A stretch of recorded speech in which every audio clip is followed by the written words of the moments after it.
2nd of December 2017 by Christopher Lamb. On board the Papal Plane, Pope Francis gave Myanmar's generals a clear message during his private meeting with them this week, but refrained from mentioning the Rohingya Muslims in public to avoid slamming the door on dialogue, he told journalists.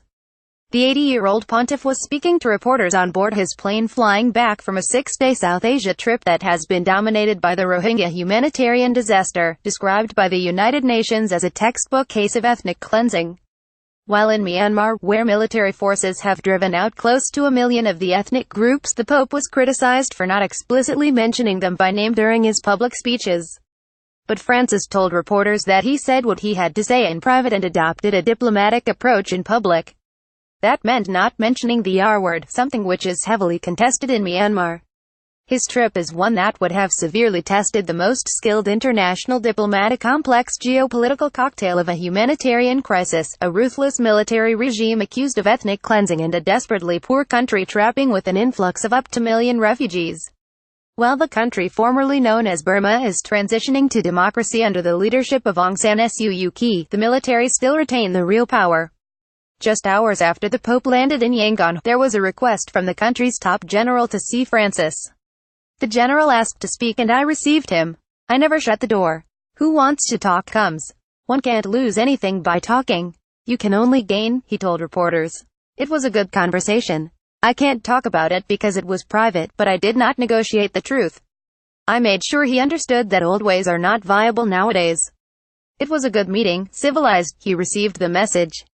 He explained, I was very satisfied by the meetings in Myanmar that I was able to have because it's true. Let's say, I didn't have the pleasure of slamming the door, publicly, a denouncement, but I had the satisfaction of dialogue, of letting the other speak, saying what I had to say, and in this way, the message arrived.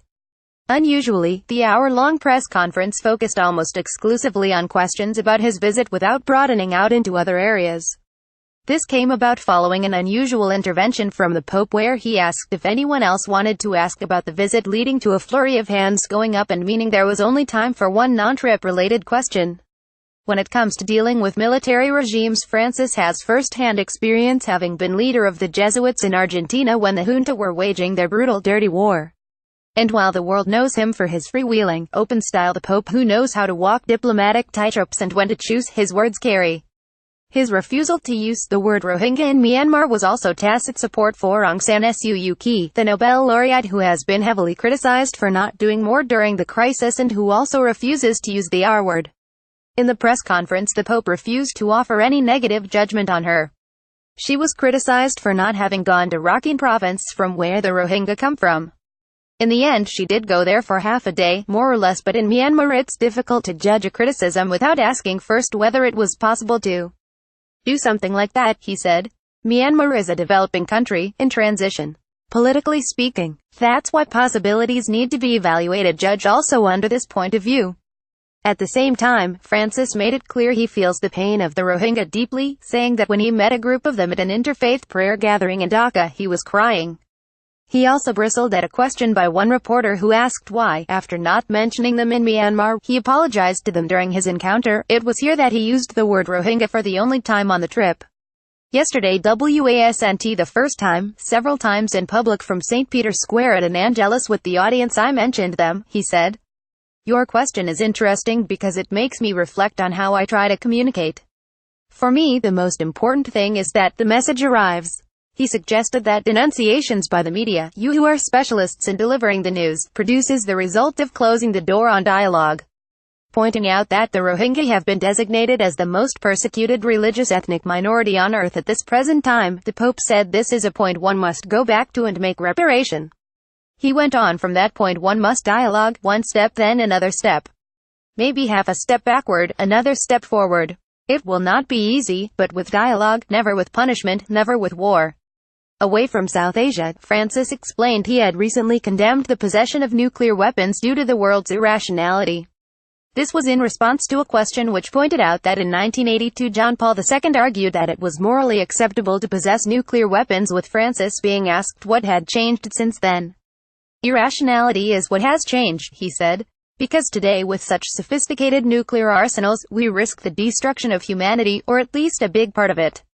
He went on, they are capable of destroying people without touching the structures. But we are at the limit. Because we are at the limit. I ask myself this question, not as pontifical magisterium, but it's a question a pope asks himself. Today, is it licit to maintain nuclear arsenals as they are or today, in order to save creation? Is it not necessary to go back and think of Hiroshima and Nagasaki? Francis repeatedly stressed he wanted to ensure his whole visit gave a clear message. And it was by demonstrating the humble, authentic hallmarks he has brought to the papal office that he managed to reach people.